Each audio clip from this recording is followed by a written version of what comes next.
Hi എല്ലാവർക്കും നമസ്കാരം. Daily vlog video ഒന്ന് മാറ്റി പിടിക്കണം കേട്ടോ. ഞാനിപ്പോൾ ക്ലാസ്സിലാണുള്ളത്. സമയം ഒരു 6:15 ആയിട്ടുണ്ട്. പുറകിലേക്ക് വളയാനുള്ള ആ ഒരു ബോഡിയുടെ ഫ്ലെക്സിബിലിറ്റി ഉണ്ടല്ലോ, അത് ആണെന്ന് ഞാൻ ഫോക്കസ് ചെയ്യുന്നത്.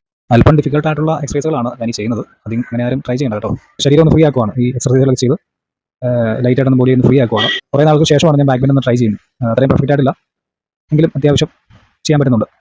ഷോൾഡറിൻ്റെ ഭാഗത്ത് ചെറിയൊരു സ്റ്റിഫ്നെസ് ഉണ്ട്, അതുകൊണ്ട് അവിടെ ഒന്ന് സ്ട്രെയിറ്റ് ആവാനുണ്ട് കുറച്ച് കൂടി, എങ്കിലും ചെയ്യാൻ പറ്റുന്നുണ്ട്.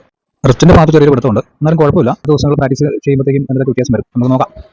അതിനുശേഷം ഞാൻ ചെറിയൊരു ബോഡി മസിൽസിനെ ഒന്ന് കോർഡിനേറ്റ് ചെയ്യാനായിട്ടുള്ള ചെറിയ 1-2 എക്സസൈസുകൾ ട്രൈ ചെയ്ത് നോക്കുവാണ്. സ്ട്രെങ്ത് ലോസ് അങ്ങനെ സംഭവിച്ചിട്ടില്ല, അത്യാവശ്യം ചെയ്യാൻ പറ്റുന്നുണ്ട്. ഈ ഒരു വർക്കൗട്ടിൻ്റെ ഒരു പ്രത്യേകത എന്ന് പറയുന്നത് ഫുള്ളായിട്ട് നമ്മുടെ കാല് മുതൽ അപ്പർ ബോഡി മസിൽസ് വരെ ഫുള്ളായിട്ട് നന്നായിട്ട് വലിഞ്ഞു വരും. ഇതിനിടയ്ക്ക് മോർണിംഗ് സെഷൻ നടക്കുന്നുണ്ട്. കുട്ടികൾക്ക് യോഗയുടെ ചെറിയൊരു ട്രെയിനിങ് കൂടി കൊടുക്കുന്നുണ്ട്. അതിൻ്റെ കൂടെയാണ് ഞാൻ പ്രാക്ടീസ് ചെയ്യുന്നത്. ഈ മാസം യോഗയുടെ ഒരു കോമ്പറ്റീഷൻ വരുന്നുണ്ട്. അപ്പോൾ അതുമായിട്ട് ബന്ധപ്പെട്ട ട്രെയിനിങ് ആണ് നടന്നുകൊണ്ടിരിക്കുന്നത്. ഏത് ഡേറ്റ് വരുമെന്ന് അറിയത്തില്ല. എന്തായാലും ഒരു തയ്യാറെടുപ്പ് വേണമല്ലോ. എന്തായാലും ഞാൻ അടുത്ത ട്രെയിനിലേക്ക് കിടക്കുവാണ്. വാൾ സപ്പോർട്ടോട് കൂടി പുറകോട്ട് ബെൻഡ് ചെയ്യാൻ ശ്രമിക്കുവാണ്. വലിയ കുഴപ്പമില്ല, പക്ഷേ അടുത്ത് ചെറുതായിട്ടൊന്ന് പണി മാറി, ഒന്ന് വീണു. ഒന്നുകൂടി നോക്കാം, ഒന്ന് ശ്രമിച്ച് നോക്കാം. അങ്ങനെ വിട്ടുകളയാൻ പറ്റത്തില്ലോ. ഒരു സമയത്ത് ഒരു വാളിൻ്റെ പോലും സഹായമില്ലാതെ നിന്നുകൊണ്ട് ചെയ്തുകൊണ്ടിരുന്ന കാര്യമാണ്. 1-2 തവണ കൂടി ഒന്ന് ട്രൈ ചെയ്ത് നോക്കി.